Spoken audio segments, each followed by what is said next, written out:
Now the Three Martini Lunch with Greg Corombos and Jim Geraghty. Welcome to the Three Martini Lunch. I'm Brett Winterble, sitting in for Greg Corombos, joined by National Review Online's Jim Geraghty. Hey, Jim, how are you? Good to be here. Thanks for joining us and sitting in while in Greg's absence. Oh, happy to do it. Let's get right to it. We've got three amazing martinis for different reasons. The first one is surprisingly good and surprisingly, well, from a blue state. New polls in Massachusetts show a neck-and-neck governor's race. What's going on? Do tell. Yeah, that is the case. Now, obviously, look, after the Mitt Romney experience, Republicans have reasons to be kind of wary about Massachusetts, a deep blue state. And then we saw Scott Brown win that special election in 2010, and they've actually had a decent amount of success in gubernatorial races. Charlie Baker ran for governor 4 years ago in 2010, did not win. And I think there are a lot of folks who might say, well, look, if you're a Republican and you couldn't win in 2010, you're not going to be able to win in too many situations. Yet, he's taking on a familiar name, Martha Coakley, who everyone remembers from the flopping against Scott Brown in that 2010 special Senate election. And very tough to argue that this is not a neck-and-neck race, even if you don't like one poll, check the other one. Western Northeast University has a Baker 1-point lead. The Boston Herald Suffolk poll has Martha Coakley with a 1-point lead. And the University of Massachusetts Amherst WBZ poll has Baker with a 1-point lead. So anyway you slice it, 1 point one way or the other. Obviously not all wrapped up for Charlie Baker, but for a guy who did not win last time, with about 5 weeks left until Election Day, Charlie Baker has to kind of like where he is with a decent shot and possibly picking up another governor's mansion for the Republican Party. Yes, and so concerned is the White House with this. If I recall correctly, they even sent Michelle Obama in, I think, last week or the week before to try to stump for Martha Coakley. Very unusual given where this race is taking place. Yeah, maybe she's learned to not pick on Red Sox fans anymore. Very, very good point. Well, listen, we certainly want more of that martini, don't we? Please, much larger, bigger for Baker, if you would. Well, coming down the pipe here is a very bad martini, shockingly bad, incompetently bad. A report moving that says that the president of the United States has skipped over 60% of the intelligence briefings. I mean, isn't this in the basic competency clause of the presidency that you're supposed to at least stick around for the intel briefings? You are correct. Now, here's the thing. This is from the Government Accountability Institute. And people might say, oh, I've heard of the GAO. No. This is a private organization that is doing this based on publicly reported information about the president's schedule. And so some people might be a little bit wary. Every single day, the president gets something called a PDB, Presidential Daily Brief. Now, he can get it either personally briefed to him in person, or he can read it on either a paper version, or I understand he now gets it on an iPad. I hope that thing is secure. Yeah. And it's supposed to have, the very latest intelligence that, here basically kind of your morning newspaper, but with hopefully much better sources. Yes.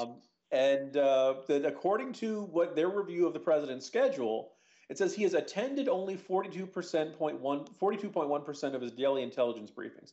Now, this doesn't mean that he doesn't get any information. On the other hand, we don't necessarily have a way of measuring whether the president is paying attention to it. And the reason this is a very big deal is that yesterday the president, or this weekend, he said, look, the intelligence community underestimated ISIS. More than a few folks in the intelligence community saying, nuh-uh, did you read all those reports we sent you? And it's worth noting it was not the intelligence community that was calling ISIS the JV team back in January. That was the President of the United States. Now, you can put something in the PDB. A really key question is, does the president read it? And does the president ingest the information? Or does he continue to walk around thinking what he thought the day before? Yeah, that is a troublesome sort of a thing to consider. You've inserted it there, but was it read or was it skipped right over to the really juicy stuff out of, say, Uruguay or something? I think that's amazing.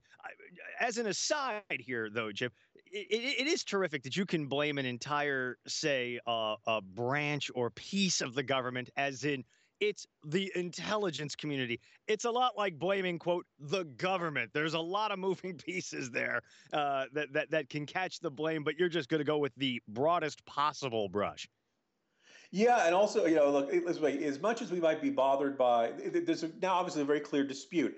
Was our intelligence community on the ball? They seem to be making the case that actually, look, you can go back to publicly available testimony they were saying at the beginning of the year talking about ISIS. So it's kind of hard to believe that they were completely caught off guard by this compared to, say, the White House. But the good news is, Brett, at least the Secret Service is up to snuff, right? Oh, here comes the weird Martini. Look, whether it's fist fights in bars on Martha's Vineyard or pursuing prostitutes in Colombia, the Secret Service never ceases to amaze us. And this very weird Martini features this revelation out of nationalreview.com that the Secret Service allowed 1,000, that's one with 3 zeros, security breaches. Do tell, Jim Geraghty.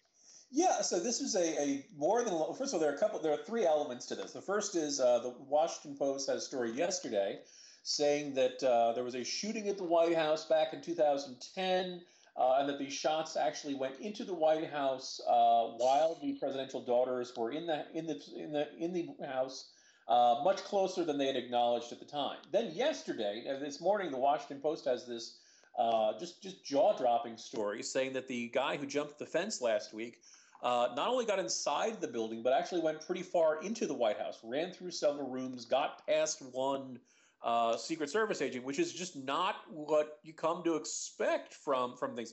All these summer movies about White House down and Olympus has fallen and stuff like that. Maybe a little more accurate than we've ever thought, considering this one guy managed to get in pretty far.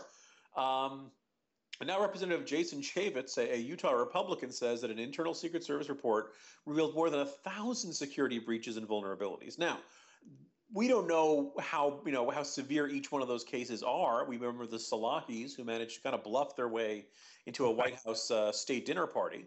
But this is an organization we always kind of thought of as being very professional, very mysterious, dark sunglasses, speaking into their thumbs, stuff like that. And now a couple of really embarrassing incidents for this organization. Hopefully they are fixing it and getting on the ball, because this is an institution of our government that one is the duties are pretty damn irreplaceable and important, and just not the kind of professionalism, competence we come to expect from them. No doubt, it is certainly a big black eye on the Secret Service. Well, listen, I mean, we got the good Martini, it's a great Martini coming out of Massachusetts, showing the race is neck and neck, incredibly tight between a Republican Baker and Martha Coakley as they both vie for the gubernatorial position in the Commonwealth of Massachusetts. We've also got the very bad Martini, in which it appears that the president's receiving the briefings, but is he reading the briefings or attending them? We don't know. And then finally, the very weird one, the Secret Service acknowledging 1,000 security breaches at the White House. I can't wait to see what comes down the pipeline tomorrow, Jim Geraghty. What do you say we do it again? Looking forward to it, Brett. Can't wait. I can't either. I'm Brett Winterble. That's Jim Geraghty from National Review Online. This is the 3 Martini Lunch. We'll talk to you tomorrow.